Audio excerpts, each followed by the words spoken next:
आयशा एक खूबसूरत और मासूम लड़की थी जो अपने वालिदैन के साथ एक छोटे से गांव में रहती थी। इसके हुस्न का चर्चा दूर दूर तक था। इसकी आंखें जैसे दो झीलें हों और इसके बाल जैसे सियाह रात की चादर। आयशा की मुस्कुराहट दिलों को जीत लेती और इसकी मासूमियत सबको मुतवज्जह करती थी। एक दिन आयशा अपने घर के पास वाले जंगल में फूल चुनने गई। वहाँ की खूबसूरती और खामोशी उसे बहुत पसंद थी। जब वो फूल चुन रही थी उसे महसूस हुआ कि कोई उसे देख रहा है। उसने चारों तरफ देखा मगर कोई नजर ना आया।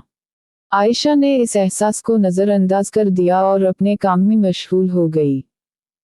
लेकिन वो जनजात जो इस पर आशिक हो गया था उसे दूर से देख रहा था।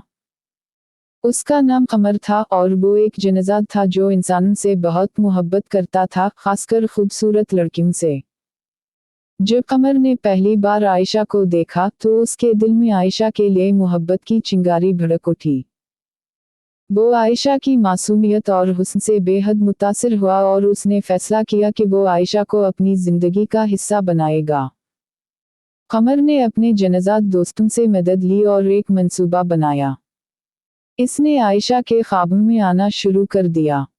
वो हर रात आयशा के ख्वाबों में आता और इससे बातें करता। आयशा इब्तिदा में बहुत डर गई, मगर आहिस्ता आहिस्ता वो कमर की बातों से मुतासिर होने लगी। कमर ने अपनी मोहब्बत का इजहार किया और आयशा को यकीन दिलाया कि वो इससे बेहद मोहब्बत करता है और इसकी खुशी के लिए कुछ भी कर सकता है। आयशा के वालिदैन को जब ये बात मालूम हुई कि इनकी बेटी के ख्वाबों में कोई आ रहा है तो वो बहुत परेशान हुए। इन्होंने गांव के बड़े बुजुर्गों से मशवरा लिया। बुजुर्गों ने बताया कि ये किसी जनजात का काम हो सकता है और इन्हें आयशा की हिफाजत के लिए कुछ तावीज़ और दम करके दिए।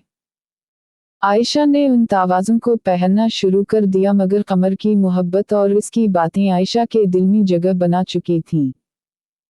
एक दिन कमर ने आयशा को ख्वाब में बताया कि वो उसे अपने साथ ले जाना चाहता है, एक ऐसी जगह जहां उनकी मोहब्बत को कोई रोक ना सके। आयशा ने कमर से कहा कि वो अपने वालिदैन और अपने गांव को छोड़कर नहीं जा सकती।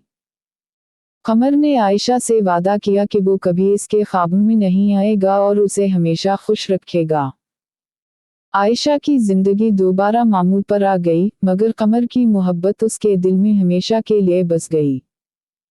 आयशा ने अपनी जिंदगी में कभी किसी और को अपने दिल में जगह ना दी और कमर की मोहब्बत को अपनी यादों में समेट लिया। कमर ने भी अपने वादे को निभाया और आयशा को कभी परेशान नहीं किया। ये कहानी खूबसूरत आयशा और इस पर आशिक जनजात कमर की है, जो मोहब्बत की एक ऐसी दास्तान है जिसमें मोहब्बत, वादे और वफादारी की मिसाल मिलती है। ये दास्तान हमें सिखाती है कि सच्ची मोहब्बत हमेशा दिलों में जिंदा रहती है, चाहे हालात कैसे भी हों।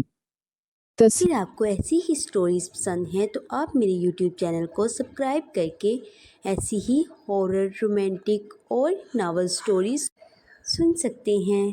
Thanks for all.